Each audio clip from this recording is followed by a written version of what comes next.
बाबाको फाटेको जुत्ता र आमाको फाटेको खुट्टा देखेर कहिले पनि घृणा नगर।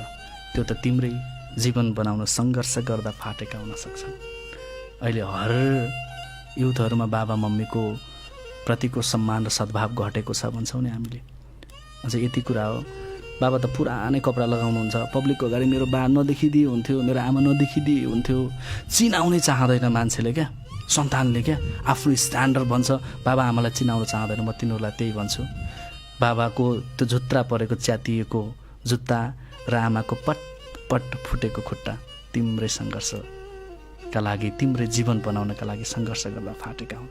त्यही भएर आमा र बाबालाई त दुनियाँ देखाऊ, दुनियाँका अगाडि चिनाऊ, मलाई जन्माउने यो हो भन। तर सबैले कहाँ बाबा आमालाई चिनाउन पाउँछन् र? कसैले त इच्छा हुँदा आउँदै बाबा आमालाई चिनाउन पाउँदैनन्। बेलैमा बाबा आमाले छोडेर गएर टुरो जीवन पनि जिएका हुन्छन् नि। कस्तो पीडादायक जीवन हुन्छ।